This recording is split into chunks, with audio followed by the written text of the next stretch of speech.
So in this video, I'm going to do some architectural photography in downtown Denver, Colorado. I'll show you the photo shoot. If you're into Photoshop, stick around. I'll show you how I process one of the images in Photoshop. Let's get started.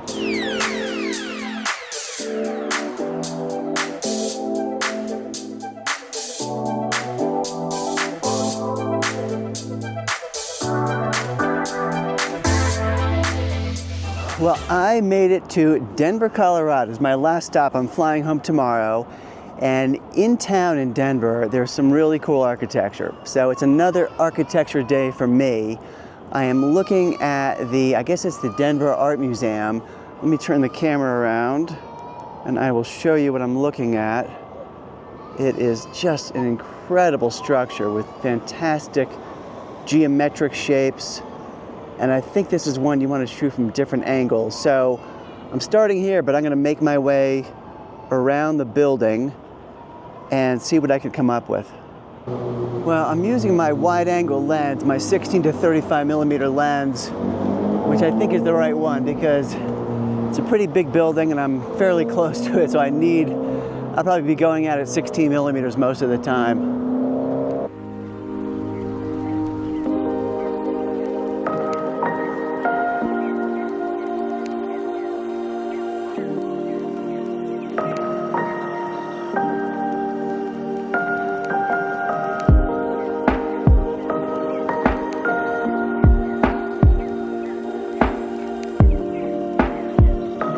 Well, I crossed the street and I'm looking from this angle, not as interesting to me. There's a lot of distractions, these light posts, the street lights, which those are easy to get rid of in post. But even in the background there is. I'm going to keep shooting, but it's just really an amazing building. Hard to capture though. When you're in an urban area, you can't really back up too far and get a lot of the building.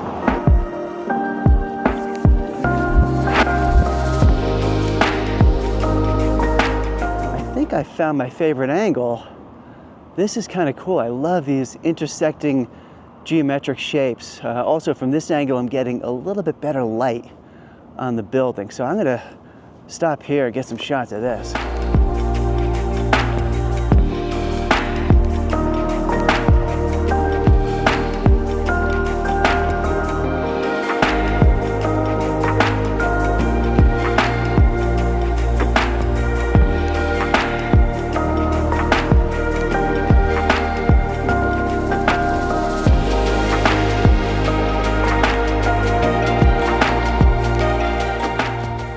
I didn't vlog it, but I did go inside the building and I got this shot, which was really cool. The art also was very cool, so really nice visit. I just met some nice older ladies who told me about some other buildings in the area. Gave them my card, and maybe I'll get another subscriber out of this for my YouTube channel. Meet so many interesting people in this job.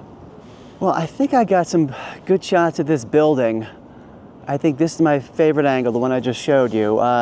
There's another building not too far from here. I think it's like a half a mile. I'm gonna walk. I should probably leave this pack in my car. I'm getting hot too, but I'm just gonna go for it and sweat a little bit.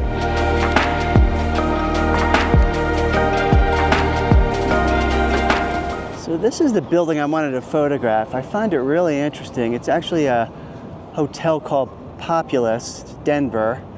One challenge is to photograph it, I really want to be right in the middle of that intersection. But this looks like a fairly busy street, as does that one. There's cars coming this way, so I may just have to time it well. In addition, there is a pretty distracting pole and street lights in the frame that I may be able to get rid of in post. Well, I just hopped out and got a shot, and now the cars are coming. So it looks like I do have a little bit of a lull if I want to, but the clouds in the sky are really interesting, and I think I may want to try a long exposure. I got my tripod, have some ND filters. I just have to shoot from this angle, which is not so bad. I'm going to try. All right, putting a 10-stop ND filter in. Oh, I got to focus first. Rookie mistake, sorry. All right, got my composition and focus. I'm just gonna pop this in to darken the scene by 10 stops. All right. Well, I am doing a long exposure. I'm going out 30 seconds, and I'm getting some cloud movement. I should probably go out further. I have another ND filter, but I don't want to start messing around. I'm gonna just, I'm really close to traffic here. I'm right on the edge. But cool building. These pictures are gonna be kind of cool, I think.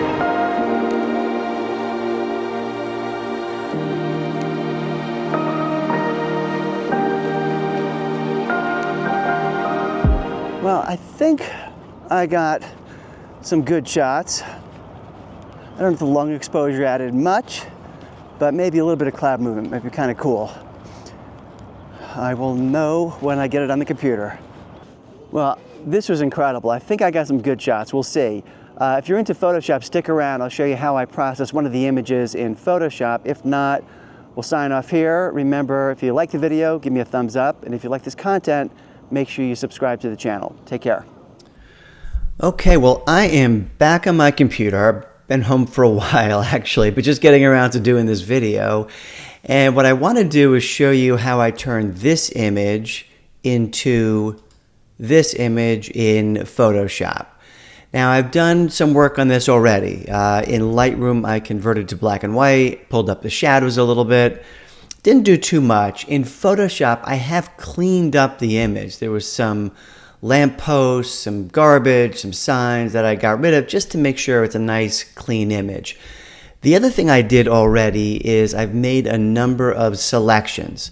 Selected the sky, the building, pieces of the building, and I saved those selections. So I made the selections using the polygonal lasso tool, which is really easy because these are straight lines for the most part. I then went up to, once I made the selection, I hit select, I hit save selection. It's grayed out now because I don't have anything selected, but thought of a name for it. And now I could just go to load selection and load these various selections and do what I want with it. And the goal here is to create some contrast, some drama, maybe some directionality of light. The other thing I like to do is to create some differential between pieces of the building. So if one part is dark, one's light, I might emphasize that a little bit. I also use some gradients as well to create some interest in some of these selections.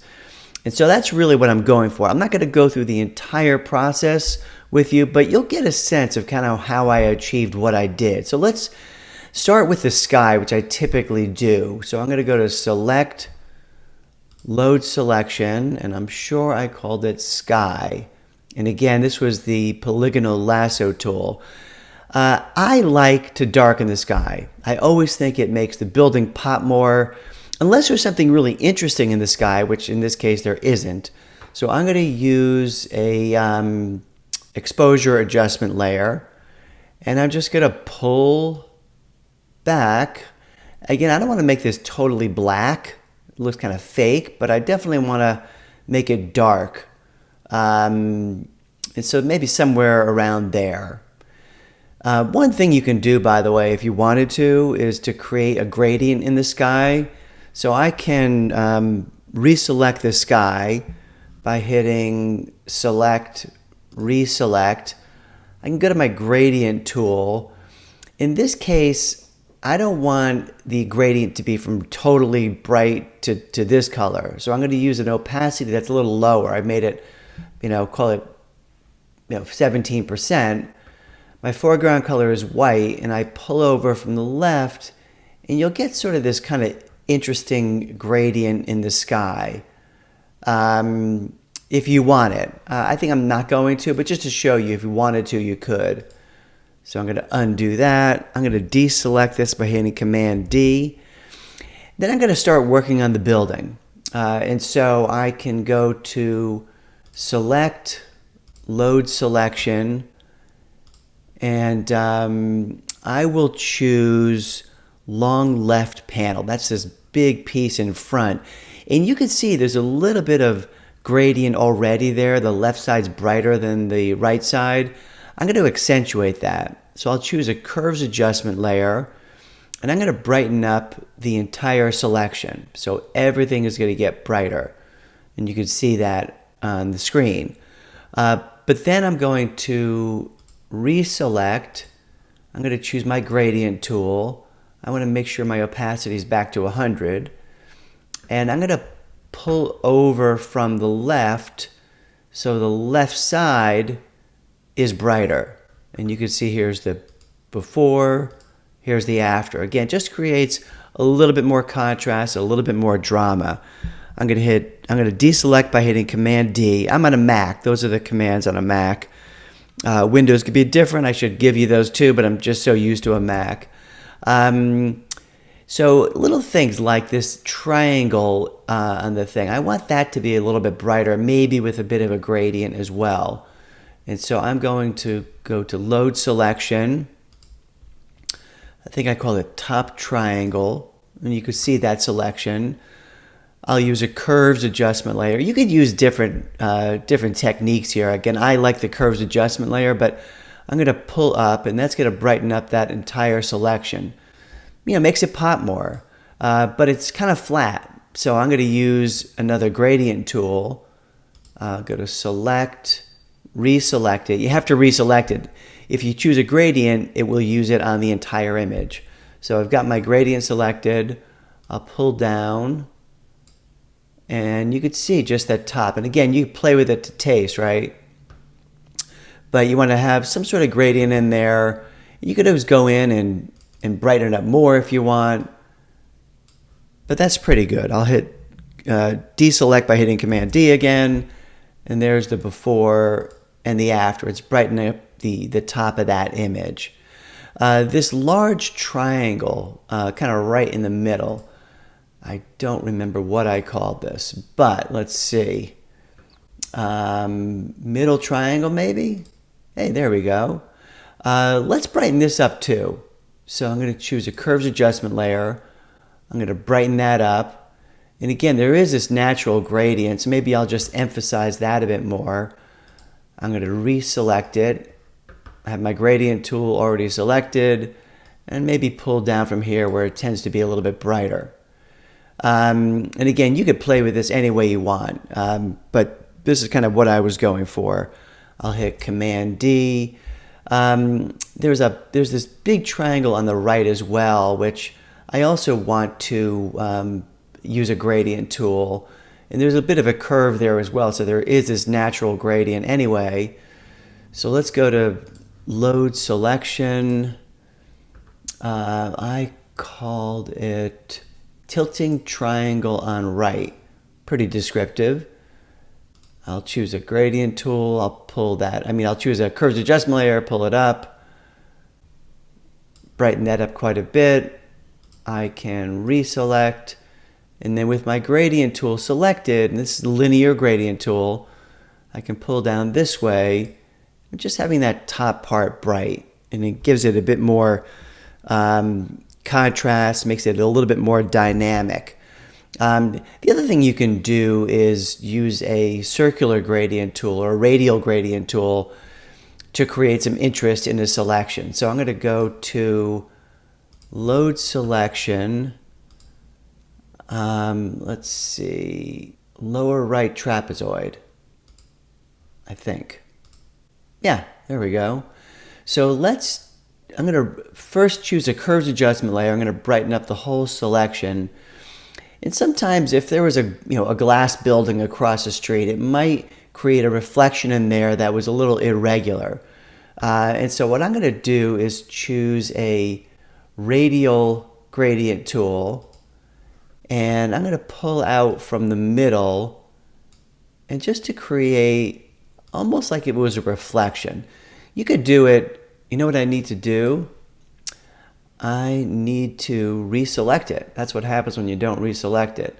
So I'm going to undo these. I am going to reselect. Now when I do it, it will just affect that selection. So something like that. Command D to deselect, and there's the before and after. Again, just creates a little bit of interest. I did a lot of other things on this as well, and again, I'll show you the the final image look like this.